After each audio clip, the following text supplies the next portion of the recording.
All right. Hello and welcome, everyone. My name is Francisco Cantu, and I am back as I am every week, ready to do another presentation for you all. Hopefully, it's very insightful. Hopefully, you all are ready to learn a lot of good value and to help your children out on the road to college. Should be live on both Facebook and YouTube. And if you want to let me start knowing in the comments whether you are a parent or a student watching this, that will help me know who my target audience is and what type of examples I should be going along with in this presentation. It always just makes it more dynamic to have that sort of interaction in the comments from you all. Okay, so as I wait to hear more from you in the comments, I do want to let you all know what the topic of today's presentation is, and that is how to win scholarships for college, right? So today's presentation is all about the money. In previous presentations, if you are someone who is more interested in learning about the academic aspect, learning about how to increase the competitiveness of your students' college application, so going down the admissions route, there's a bunch of free, valuable resources that we have at Best College Aid for you. Number one, we have all of our social media channels are dedicated to that, to taking the latest information in the world of college admissions and turning it into digestible, bite-sized piece of content.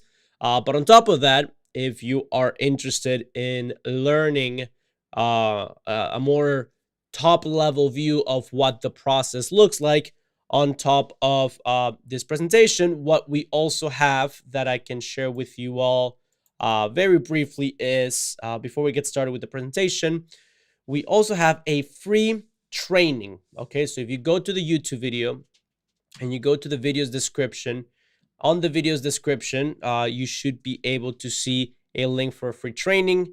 You click on it and it will refer you to my brother David's 6-step presentation on the 6 steps to get accepted to college with scholarships. All you have to do here is put in your personal information and you should be good to go. It's a free presentation. It's around 45 minutes. If you want to see the same information that has helped our students at Best College Aid get accepted to, these are some of the universities that our students have been accepted to. Here's a little breakdown of all of the different topics that we cover in that free training. Well, that's another valuable resource that you can access once again if you go ahead and you click on the YouTube video's description. All right, so that's as far as I'm going to go with free resources that we have at Best College Aid. But do know that we are about to do another one, which is this current presentation that I'm about to give. This current presentation, as I already mentioned, is going to be all about the money. So again, if you are just joining us, the topic of today's presentation is how to win scholarships for college. All right. As we get started, I'm going to share, have Laura in the comments monitoring both Facebook and YouTube. And if you have any questions at any point, keep an eye out, because not only am I going to have a quick Q&A session at the end of this live stream, but Laura could also get to your question before I approach or before I get the time to answer your questions. All right, so do keep an eye out on the chat. Nonetheless, I'm still going to be doing a brief Q&A session at the end of this presentation. Okay, so without further ado, let's go ahead and get started with the reason why we are all here today, and let's start giving you all some value. Right, so the first thing that I want to cover in today's presentation is a brief introduction. My name is Francisco Cantu, as I mentioned. Got to talk a little bit about my high school years. I went to school in South Florida. As far as extracurriculars, I was a swimmer, swim team captain. My last year of high school, I was in student government. I was class president 3 out of the 4 years. I was NHS VP, had an ACT of 30, and I had a GPA of 3.75 weighted, and I believe it was 5.2 the scaling that my school used with AP classes, as far as weighted. Okay, but they did some weird scaling where it went up really high with APs. But those were my statistics in high school. When the time came to apply to college, I was blessed enough that I was able to receive, between all the schools that accepted me, over $1 million in financial aid and scholarships. Again, this was a combination of all the schools that accepted me. But as you can see in the slide, I ended up attending the University of North Carolina at Chapel Hill, where I graduated from the Keenan Flagler Business School with a financial aid award package of that was worth $220,000 after the 4 years. I was also able to study a semester abroad in Paris for free because it was covered by the financial aid and scholarships. And I was also the president of the Academic Honors Fraternity at UNC. All right. Now, that was as far as college goes. What happened afterwards? Well, I had the option to go the corporate route. I had a dream job offer lined up. But during my last 2 years of college, my family and I had started the Best College Aid project to try to get and help as many people as possible on the road to college. And the time came to make the decision whether I wanted to commit to this full time or go down the corporate route. 5 years after we've started Best College Aid, here we are. We've been very blessed to have reached millions of people on social media across our different platforms: Instagram, TikTok, YouTube, Facebook, and then thousands of students who are members of the Best College Aid program, who are the ones who have gone to those excellent universities that I showed you on the registration page to our free training. The Harvards of the world, the Yales of the world, the Stanfords. We also have students who have gone to the big state schools, the UNC Chapel Hills, the University of Florida, and our students get financial aid packages of thousands and thousands of dollars following this methodology. So again, 5 years later, it's all paid off in terms of the impact that we've been able to have. And it also enables us to do things like this, like having these weekly trainings where try to share as much value. All right. So that was it for the introduction. I just wanted to make sure we were all on the same page as far as who I am and kind of a little bit of the credentials that I have to share information with you all.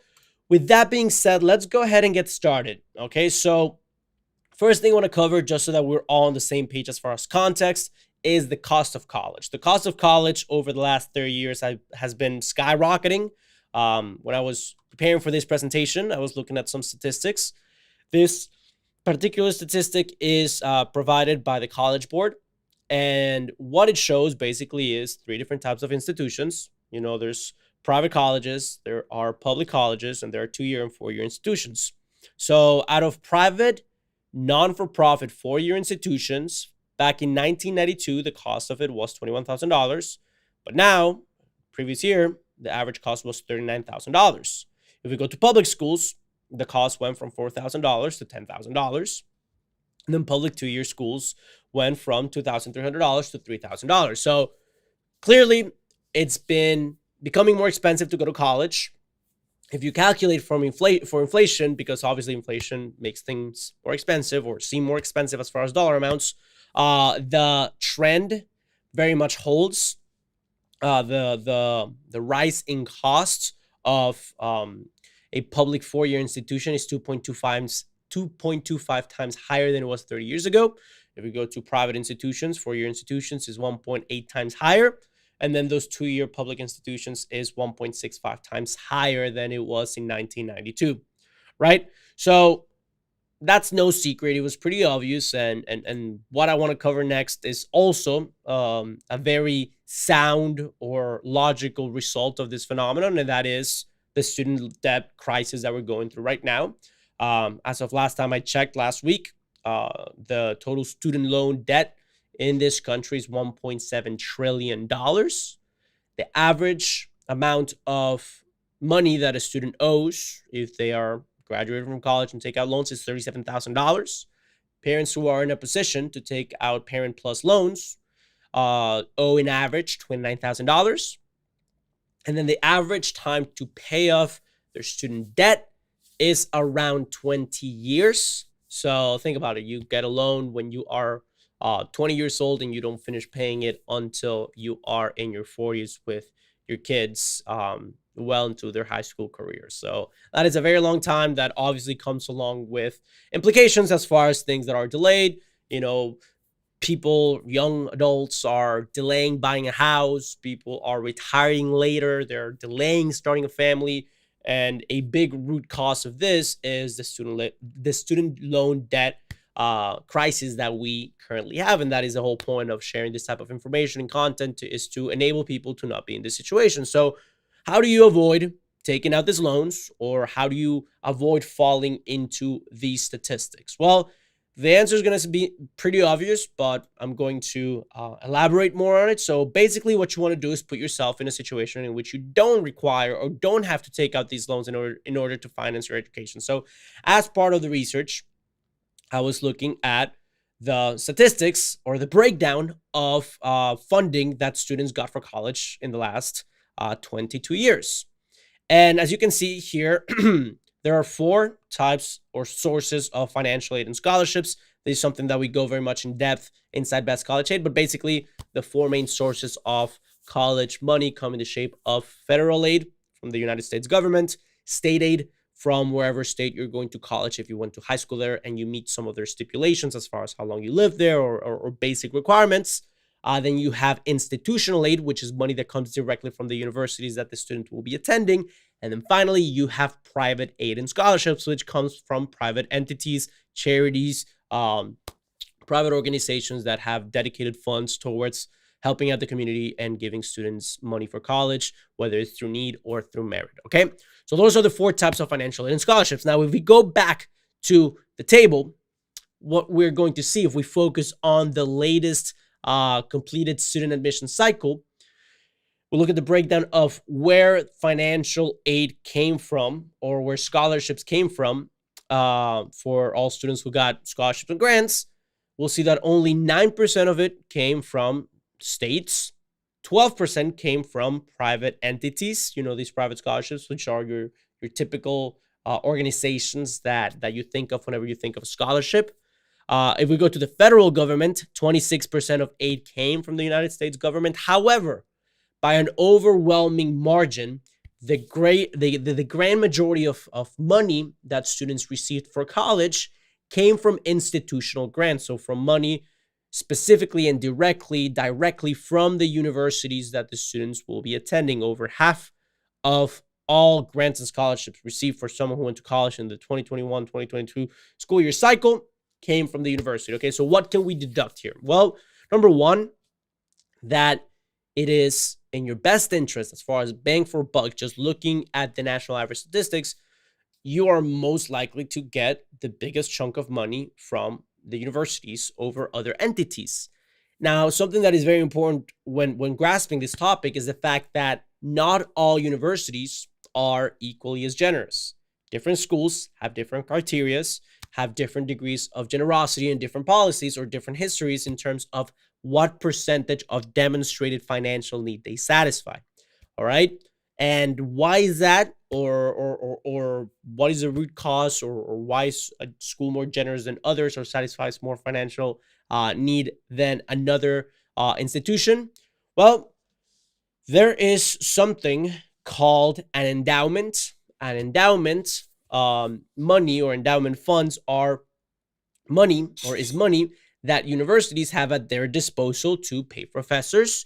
It's money that the university has at their disposal to make investments, and amongst other things, probably one of the most important things or sources or places where this money goes is scholarship funds. All right, so money for the institution to give out in the shape of scholarships. So because different institutions have different endowments and different levels of generosity, evidently it is in your students' best interest to look at the schools that have the largest endowments and have the largest margins or the largest sums of money that they allocate to satisfy demonstrated financial need, and make that a very big, a very prevalent, a very crucial factor in their process of making a list of colleges. Okay, so let me give you an example. If you are looking at, and you can use your imagination to think of any school that satisfies this criteria. I mean,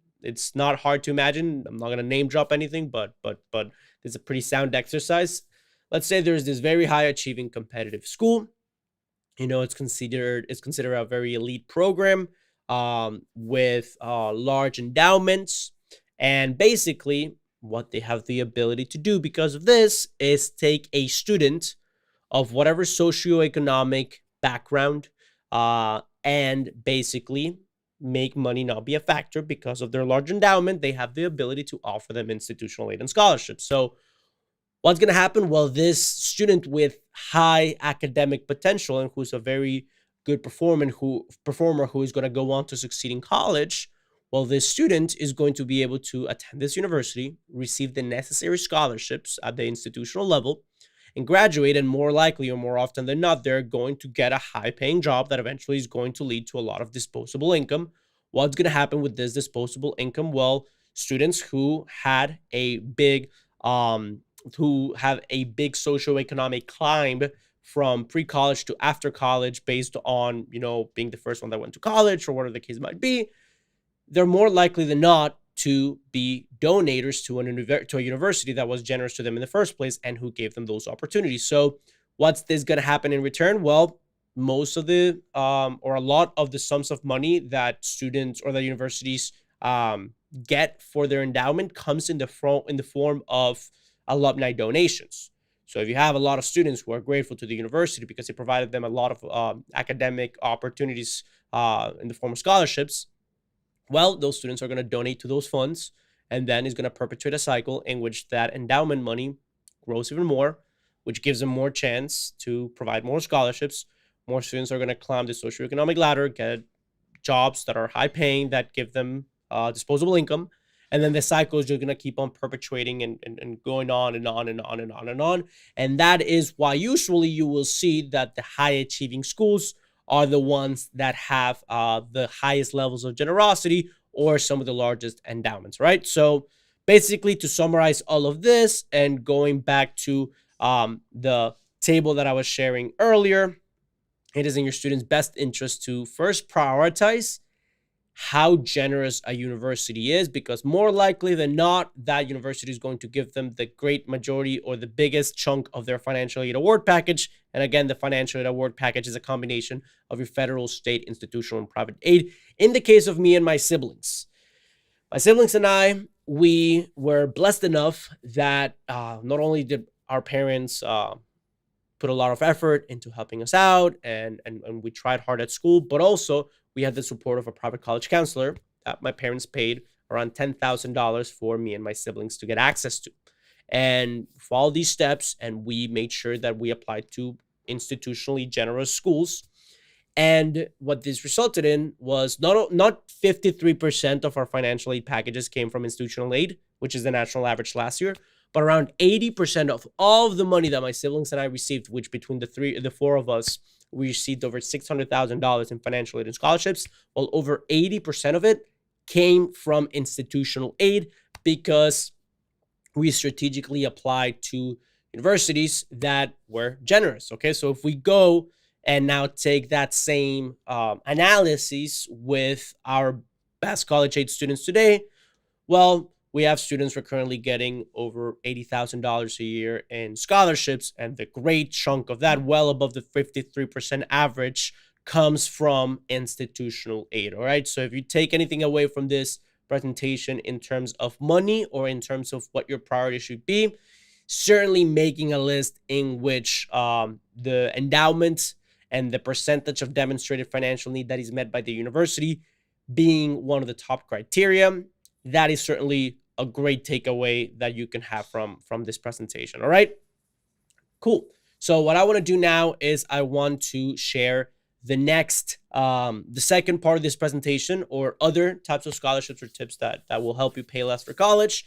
And it has to do with private scholarships. Now, if we go back again to the table, we see that only 12% of all of the money last year that students received for college came from private entities, employer, or some sort of grant from, again, these private entities. However, this can easily be attributed to, yes, a multitude of factors. Yes, more money comes from the institution. Students are not necessarily applying to the proper scholarships. There's a lot of ambiguity as to what the best practices are for applying for private scholarships. Whatever the reason might be, the whole point in this point of the presentation that I want to share with you all is the best practices or how you can access the easiest private scholarships to win. All right. So, with that being said, here is what we teach our students inside Best College Aid as far, or what we label as the best practices for private scholarships. All right. So, first of all, there are those big national scholarships, right? There are the Bill and Melinda Gates Foundation scholarships. There are the Coca-Cola scholarships. You can insert whatever big name brand, and if they have a scholarship that's going to give you $10,000, $20,000, $50,000, full ride scholarships, all those national, big, large private scholarships are wonderful if you get them. And I'm not saying not to apply to those. By all means, if you have the times and resources to do that, that is great. But what I will say is that in a lot of cases, these scholarships will be uber competitive, and they oftentimes might be even more competitive or harder to obtain than the acceptance to the universities that the students will be applying to and getting accepted to. All right. So with that in mind, we should kind of turn around, pivot, and think about, or in parallel to that, think about private scholarships. Now, private scholarships, not private scholarships, small private scholarships, right? So the difference here is that instead of having an application process that consists of only 3 big full ride scholarships that might take you tens, if not hundreds of hours to complete because they're so extensive and because they have a selection process that is very intricate. If you instead apply to 15, 20, 30 small local scholarships that might be $500, $1,000, $1,500, $2,000, $3,000, smaller amounts, and that are very niche, and that the competition or the criteria is based on very specific components, then all of a sudden you are going from an applicant pool that is made up of thousands of students to competing against a few dozen other students, or in some cases, a handful of other students, right? So what we teach our students at Best College Aid is to prioritize niche, small scholarships and a big volume in that, but making sure that the students satisfy the specific criteria over just applying to a bunch of very complicated, popular national scholarships. Why? Because if you apply to those 3, 4, 5 big national scholarships, and because of their competitiveness, you end up receiving $0, then that is a very unsuccessful private scholarship application process. However, if you apply to 15 $1,000 scholarships and you end up receiving 5, that's $5,000 that you don't have to take out in the shape of a loan. And if you save yourself a $5,000 scholarship, a $5,000 loan that has unfavorable conditions in terms of interest on the principal being accrued throughout the 4 years of college, or having a high interest rate, or having to be paid back while you are in college because, again, they're predatory loans that you weren't offered, subsidized loans, whatever the reason might be, those $5,000 in the shape of a loan might end up being $7,000, $8,000, $10,000, depending on how predatory it is. So those $5,000 saved in the shape of small private scholarships can go a long way. It could cover the cost of meal plan. It can cover the cost of books. It can save you from a loan. Corroborated or complemented with a good work study program, or with following some of the practices as far as how to save money in college, like maybe waiving the mandatory health insurance through your family insurance, picking a different meal plan other than the limited one. All these things are ways that you can all of a sudden increase the amount of money that you get that you're receiving in shape of federal, institutional, state, and private scholarships. And then you're also lowering the non-billable expenses in terms of, again, the cost of food. Maybe you move out of campus housing after the first year, and all of a sudden those non-billable expenses lowering and those extra scholarships rising make the discrepancy be from needing $20,000 additional dollars to pay for college to maybe only needing, $5,000 per year to pay for college, because again, you increase what you receive, decrease what you had to pay in the shape of both billable and non-billable expenses. Okay, so with all that being said, kind of to give you more tangible and less fluff, more actionable things for you to take away from this presentation. Well, where do you start looking for these specific private scholarships? Great resource, underrated resource, is your high school counselor's office. Why? Because even though, and kind of going back to, I was fortunate enough that, again, my parents paid $10,000 for a private college counselor. That was good investment because we ended up receiving $600,000 in financial aid and scholarships that we accepted, my siblings and I. However, $10,000 is a lot of money. It is not something that is accessible, that everyone has, in their pocket as change that they can just drop. So with that being said, the other alternative is the free high school counselor senior students high school. But unfortunately, the national average is 450 counselors per one student. So there are basically two options, or forever there's been two options in terms of where you can go to get some help or advice. And in reality, it is a good mixture of the both that kind of worked for us. In terms of, our private college counselor helped us, again, identify what I taught you in terms of like applying to a good, generous institution. However, it was, in my particular case, going back to what we're talking about in terms of private scholarships, we are we went, my siblings and I, to the office of our high school college counselor. And even though they were understaffed, and even though they were overwhelmed and saturated, because again, it was no fault of their own, it was just the lack of infrastructure to tend one-on-one to every single student. What they did have is this position. Once we showed up during lunchtime, or we set up a meeting and we asked about private scholarships, if they had any list, or if they have a bulletin, or if they had some sort of um, yeah, library of scholarships that students within my same high school had received in the past. And they did, in fact, have that and referred us to a bunch of scholarships. And I was blessed enough that I was able to receive a Comcast scholarship when I was going to college. My brother David received a relocation committee from the local county that we were in. So again, as you can see, these are scholarships or something that we access through the help of our free private high school, free public school counselor. But we did have to be proactive about reaching out to them. But if you do that step, odds are that they are going to have some sort of resource that you can at least check out and consider, right? So that is the first place to start looking. Your high school's counselor office. You can also go to, if you're a student with a summer job, or a part-time employment, you can go to your employer and ask if they have any scholarship opportunities within the company for students who are affiliated with the company. Or if your parents' employer, they can always inquire if they offer some sort of private scholarships to people who are related to employees of the company. All right. Then we can move on to the community level. You can move on to the community level as far as religious centers. Again, if you go to church, if you go to mosque, if you go to temple, maybe that community within itself, they might have some sort of scholarship fund. Again, the main approach and what we teach our members inside Best College, it is college is never going to get more expensive for asking. So the worst thing that could happen is your parent's employer, or local business, maybe it's family, friends, or something like that.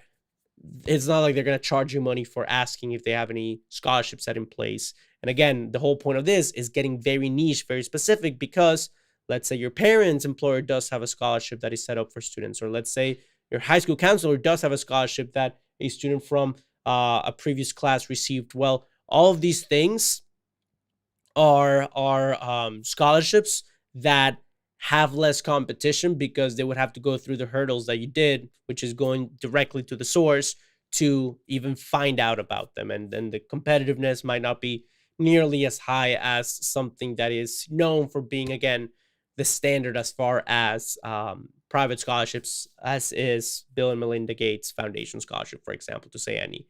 Um, you can also go to national organizations that have local chapters within your community. So whether it's this big soccer academy that has club locations across the country, maybe at your community level, at your county level, at your district level, maybe they have some sort of scholarship set up in place for members of your local community. For example, the scholarship that I got, even though it was from Comcast, it was only for students within my county. Okay, so again, the whole concept of taking the funds of a big, large national organization, but applying through the local filters, is a great way to get a little bit of the best of both worlds.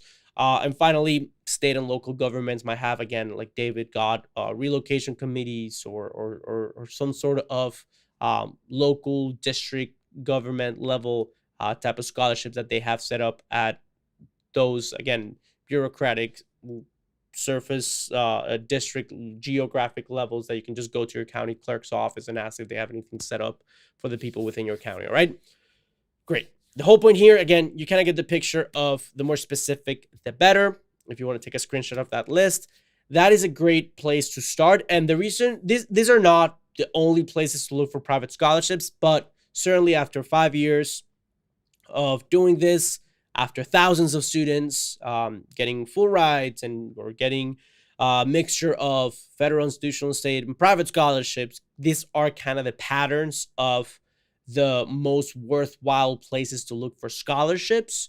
If after you've exhausted all of these options, you feel like you want to keep on inquiring and looking for more, then that's when you can pivot to other resources like online applications or websites. There are the Schollies of the world, the FastWebs, the scholarships.com. I think the College Board has a scholarship search engine tool as well. So that's when you can pivot to those scholarships. But again, starting with the ones that I just mentioned is a great way to bypass all of the burdens that is to digging through the dirt, because there's a lot of scholarships that you might not qualify for if you find them through an app instead of finding them directly from the source. Also, you might not be eligible for a lot of these scholarships. So that's why we always recommend these 5 different sources before we pivot to, again, the Schollies, the FastWebs, scholarships.com, and all that good stuff. All right. All that's to say, I'm not saying don't apply to the big national scholarships. I'm not saying don't use search engine tools for scholarships. Do it, but just don't do it at the expense of local small scholarships, and don't do it at the expense of exhausting those initial options, which are going to be the most worthwhile. Again, take my word for it, after thousands of students who have gone through the Best College Aid process and endless full ride scholarships between the combination of all the different funds and sources of income, those are the best practices that I wanted to share with you all today. All right. So again, I talked about this at the beginning of the presentation. I see that there's some questions in the chat. If you have not asked your questions, whether it's through Facebook or YouTube, you can go ahead and use the chat feature. I'm going to get to answering them in just a second. But apart from the information that I just shared, I do want to leave you all with additional resources to help you out. And as I mentioned at the beginning of the presentation, one of the most helpful free resources that we have out there, we have a free training on the 6 steps to help your kids. Again, the point of this presentation was very scholarships driven. But if you want to kind of take a step back and go through the whole academic aspect of getting to college, the whole applying to college, the whole increasing the competitiveness of your college application, well, you can check out the presentation that my brother David prepared for you all. That is in the link below this video if you're watching on YouTube. So for example, let's say you are watching us on YouTube. This is what it looks like if you're watching us on YouTube right now. Here's the presentation. If you scroll down to the video description and you click on the free training link, you open that up. Boom, that's the registration page for you to join the free training that my brother gives out. Here are some of the schools that our students have been accepted to and have gone through the process successfully, whether it's the UFs of the world, the Harvards, the Miamis, UNC Chapel Hill, that's where I went. Stanford, Vanderbilt. Again, we've had students who have gone through this entire process successfully, receiving tens of thousands of dollars in scholarships. And it all started with this presentation that my brother David shares. You can also scroll down and see what he covers in this presentation. All right. Now, I don't like to bury the lead, and I am going to go ahead and answer some questions. For those of you who are interested, who maybe stumbled upon this presentation because it was recommended to them on YouTube or Facebook or whatever the case might be, or maybe you're watching the recording of this presentation because it pops up on your feed later on. If you have been thinking about the entire process and you kind of have seen the 2 options that are out there, overworked, high school counselors that have to tend to 450 students on average and their parents, or you have sat down with a private college counselor that told you that they charge $10,000 for their services. If you have had those options in front of you and you are looking for something that is, in theory, as accessible as a high school counselor, despite not being kind of equipped with the resources and infrastructure to tend to everyone. And it's also quality in terms of the time and the service that a private college counselor can give you. Well, that's why we created Best College Aid.